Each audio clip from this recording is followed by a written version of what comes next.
today, sir? Very good, very good. So what's the secret to having to not messing up a film festival? Like, what's the advice you would give someone to make sure you don't mess up? Don't slag off anybody else's films.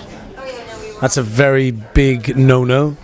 I don't know. Anything else? Just enjoy yourself. Festivals, especially this one, feels very relaxed and fun. And Toronto's a lovely city. I love Canada, and the energy here is really, really great. And for our film, it felt like exactly the right place to start the public life of High Rise in Toronto, so that's a good thing. You know, I think I just realized the last time I interviewed you, I made you talk about High Rise. You did? Yeah, I did. I was like, please tease me the movie or tell me stuff. I've been on this one.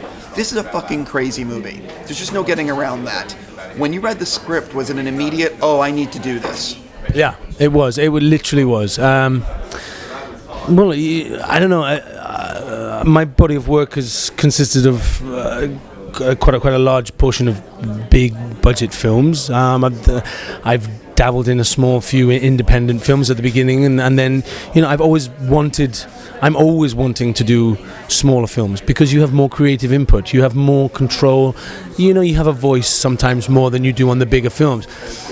So I read a lot of scripts, and I remember reading this one and just thinking, holy fuck, they're going to make this. Someone's going to pay money. They're brave enough to make this. And I was like, okay, well, if Ben wants to meet me for this role, which is amazing, I'm going to meet him, And by the point that we finally made a time to meet for lunch, I was so hungry and so desperate to play the role. I'd really convinced myself that this was the only thing I wanted to do next, that I went into that room and I was not going to leave until I convinced him that I was the man for the role. I obviously couldn't force him to say yes in the room, but I did everything in my power to subliminally send him messages that I was the man for the job.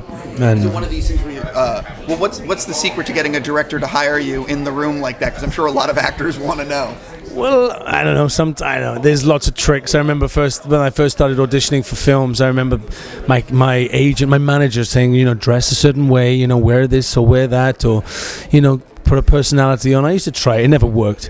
But with Ben, Ben he's a very relaxed human being. He's very nice, pleasant. You can go to the pub with Ben. You could spend an whole evening drinking, laughing, talking about life, and he likes to have a laugh, and he's very chilled out. So the second I walked in the room and I saw the energy that he was, I was able to just be myself and just give him a bit of my Welsh character. Even though there's a bit of me in Wilder, but there's a lot more of Oliver Reed as well. So I just wanted to give him a little bit of taste of the energy that I could bring to it in a sort of non-obvious way over a dinner table in a coffee shop.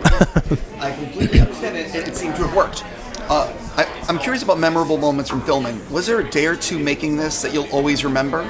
Oh yeah, there was a few. I remember there was a moment that was just was something that just was spontaneous. Wasn't even supposed to happen. It was we'd done a scene in one of the rooms, in one of the apartments, and then Ben had the idea of me recording myself in a tape recorder.